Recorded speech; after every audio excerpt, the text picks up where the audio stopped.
Hello, my name is Barbara Mainhart, and I'm with the Alpha Center for Divorce Mediation. Today, we are going to be discussing how to take care of yourself during the divorce. And many people are taking care of so many things, so many crises, et cetera, during divorce that they have a huge list of things to do. However, they themselves are not on the list.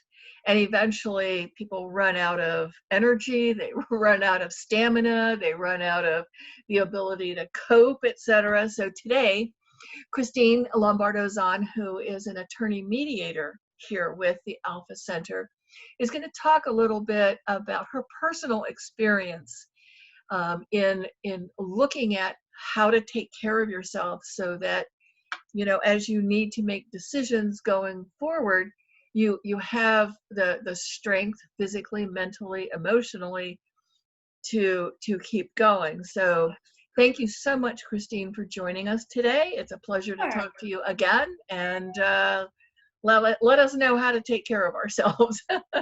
Always a pleasure to see you, Barbara. Yeah, so this was something that, the thought came easily to me because it's something that's always on my mind. And I thought I would write about this and share about it because I think a lot of times people that are going through divorce think that attorneys don't fully understand, what they're going through. Mhm. And there's a lot of attorneys that I know that have gone through divorces, different kinds, good, bad, ugly. Um, None of them are fun. None of them are easy, right? Um, so I wrote a couple things that I think were very helpful. And it was actually really helpful for me to write this down because it served as like a reminder. I always say I dish out good advice and then I never take my own. So now I'm holding myself accountable. Yeah, because it's not Um, right in front of you. Right. And I've also seen, with my clients that even with the easier divorces, we still have to take care of ourselves because sometimes even when you're going through the process of a divorce mediation, where it's amicable, where people are, trying to figure out how to divvy up assets and liabilities, you're consumed with all those little details Hmm. and you still have your normal day-to-day activities that you have to maintain, but then you're also splitting up a household. Yeah. You might be sharing custody with kids. So, there's a lot going on your mind. And so the self-care kind of falls by the wayside. So I have 6 tips, 6 things Six that I've tips. done. Okay. So the first thing that I do is I focus on gratitude. And honestly, that's something that I try to do a couple times throughout the day. But most importantly, I don't get out of bed until I think about 3 things that I'm thankful for. Hmm. And I've talked to people going through divorce, and there's been some dark times, even for myself, where you feel very isolated and alone. And, when you have that moment, that is when you stop and you say, okay, what am I thankful for? There are at least 3 things. And I put down in my blog, worst case, the 3 things are: you're thankful that you woke up, you're thankful that you can breathe, and you're thankful maybe that you have work, especially during this coronavirus season time. Right. People are losing their jobs. So if you don't have a job, maybe you thank yourself or give gratitude for the fact that you're employable. Hmm. Okay, and you put it out there, and then hopefully some positive energy will recirculate to you. So I don't get out of bed until I give thanks. So the other thing I do, or that I focus on, is my family and friends. When Mm-hmm. you're going through a divorce, I mean, yeah, I put in here my article that, yeah, there's a club, now you belong to the divorce club. I caution people on that because it's like, okay, everyone wants to give advice when they're in the club, but every divorce is different and it's unique to your life. And so, take your friend's advice with a grain of salt. Um, but really listen to your attorney, mediator for guidance, because that is like, like I Hmm. said, every case is different. Um, and also know that with your family and friends, that each person is there to serve a different purpose. So Yeah. some people are going to be there to let you vent and talk about the divorce. but you might have friends that want to support you in other ways. I had a particular friend who, I didn't feel comfortable discussing my divorce, but we would go golfing together. And we just kind of talk about golf and the weather and, what's going on with our kids. And didn't even bring up the divorce. And that was really nice. Okay. So there's different, friends are there for, just know who your friends are, know what their purpose is, and know what their boundaries are when getting support. The third thing, which I'm working on, and I should have prefaced this at the beginning, I am a work in progress. So I am not the master, at self-care, but I'm trying. Eating well, sleeping well, you hear that all the time, but it's really, really true. And one thing that I tell my students, I tell my clients is you should be getting the same amount of sleep every night. Yep. First and foremost, the literature's out there. There's a ton of it. But when you do that, you are taking care of your body. Your body needs time to recharge and reset. And if you can give it that quality sleep, you will be much more productive the next day. I know. And in a situation like this, it is difficult sometimes to get a good night's sleep. But I also have read a lot of the literature, and, 2 or 3 nights of broken sleep, maybe when you were, I don't know, 18, you could rebound, but later in life, it's like, you're gonna, you're gonna pay for that for the next couple of days, in extra fatigue or, the mind fuzzies, et cetera. And so it is a balance, but it's probably more important than eating well in a sense. It is, because if you do go on that bender where you're not getting enough sleep, you will eat more carbs. So, and they add up quickly, I'm not at that spring chicken age anymore. So, I have to be mindful of what I'm putting into my body. The other thing I do is I meditate. And a lot of people prefer to do it at different times of the day. Some people do it 3 times a day. I like to do it first thing in the morning as well when I'm giving my gratitude. I have my phone, I put on an app. You can get free ones on YouTube, and you do like a 5-10 minute meditation. You can do what's called a body scan, and you just kind of lie there and let it just help, and it regulates your breathing. And I will tell you, that is money. 5 to 10 minutes. So nobody has an excuse. We all have 5 to 10 minutes. I completely agree with you. In fact, I just did the body scan the other day, and it is amazing how your whole orientation about dealing with whatever is coming, might not be a divorce, it might be something else, but you don't feel like, uh-oh, I'm out here with no armor. I'm a sitting duck. There is so much literature on the power of the breath. And, when I've been through, life coaches and therapists, and I had a very good one who was very upset. I was dealing with the grief and the loss of my marriage, and I was almost like hyperventilating, having a bad moment. And my life coach was like, okay, we're going to breathe.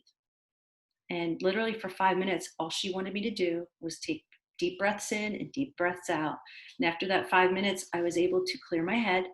I was able to think more rationally. I was able to talk through my issue and get on with my day. So totally true. And it's one of those things where it's you get yourself all kind of involved in like the hyperventilating, and I get and I get into a full body stutter. It's like I can't even pick anything up. So and when we get upset, we get tense, and our blood rushes to like our heart, and we can't we can't focus, we can't think. So you don't need a life coach, right? If you get in that moment, you just stop and you say, I need to breathe. And you just, even 2 minutes is productive and therapeutic. There's 2 other things. I journal, and I journal in different ways. I type a lot, so my hands hurt. So I can't write as much anymore, but there's different ways to journal. And the point of it is to get your thoughts, do that brain dump. And if you're having a bad day and you need to, instead of getting into a fight with somebody like your spouse, or, maybe one of your children acts up and you're angry with them, or it's a sibling, whoever, instead of getting into it with them, which will be something that I'm going to write about soon, what I want you to do is journal. And you can write it down, write your thoughts, keep them private.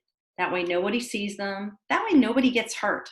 Mm-hmm. You have mean things you want to say, but, write them down. And then, some people will burn it.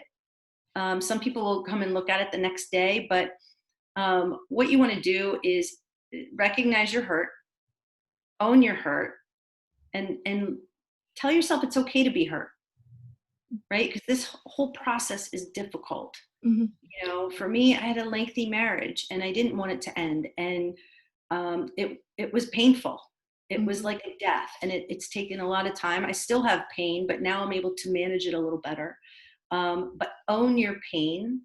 And when you write about it, it really helps clear that energy so that you can focus on, okay, what's my next task? What do I have to do? How do I And get I've through also this? heard that, it doesn't have to be, 3 pages every day. That some days it can just be, this is like the big thing in my head. I'm going to write it down. It's one sentence and I'm done. That's a great point. And you're absolutely right. I think a lot of people don't journal because they think they have to write a book. Mm-hmm. You could write a sentence, you could write a word, you could draw a picture. It's your journal. You can do whatever you want with it. Mm-hmm. The final thing, and I think it's appropriate for the season, which should, listen, it should be all year round, not just Christmas season or Mm-hmm. but to give back. Mm-hmm. And, everybody talks about paying it forward. There are many ways to give back, non-financial ways to give back. And what I try to do during my transition, when I was getting divorced, I felt isolated and lonely, but I found myself feeling a lot better when I was able to help others, Mm-hmm. maybe by listening to them or helping them move something, or, babysitting their pet, whatever it is. Yep. And I will tell you that the giving back, you always feel better when you do that. Also very documented. Yeah, there's a saying, it's like, it's not about thinking less of yourself. It's more like thinking about yourself less, so that you are, it's kind of like taking the focus outside of, here where all the hurt is, and saying like, it's time to, like, maybe like, I'm a human being. Let's find another human being that, needs some help. And it can, just like you said, it can be extremely simple. The other day, I was leaving the grocery store, and an elderly woman, she was just having trouble, like, with all the bags and the this and the that. And, and she sighed, and I said, like, are you okay? And she's like, yeah. She goes, I have to do this, I have to do that. So I said, oh, let me walk out with you. So we walked out together, opened her trunk, put everything in, and I said, I'll take your cart back, and she was very grateful. It was kind of like, it wasn't like she was, falling over or anything, but I found that I felt pretty good. All the way home, I think I smiled. Yeah, and it's a nice distraction. It also reminds you that you're not the only one going through difficult times. Right. And, so for me, that's been very valuable. And I'm very grateful that I'm able to help where I can. And it brings up a good point. Like, a lot of people think, okay, self-care, if I've had some people tell me that I'm selfish because I was focusing on myself, like giving myself exercise, or, time to eat better, or, do this, that, or the other thing. You know what? You need to be selfish. If you think about what you do in a given day, I'm willing to bet the percentages in the 80s or 90s that you're doing for others, whether it's your job or, taking care of kids or whatever. So it's not that selfish for you to give yourself an hour out of your day for exercise and for meditation and for giving back, Absolutely. Self-care is not selfish. It's kind of like along the lines of you need to put your own mask on first before you can help anybody. Otherwise, you have no oxygen. That's right. Very true. And I really believe that if if I'm not good, I'm a foundation for my family, and it's like if I'm not well, guess what? It can Uh-huh. crumble. So think of it as you're taking care of others by taking care of yourself. Right. So Christine, I want to thank you so much for that discussion today because it is applicable in so many areas of everyone's life, especially now. But also like in divorce, it is very difficult for people to engage in self-care. So I want to thank you for giving us a personal perspective.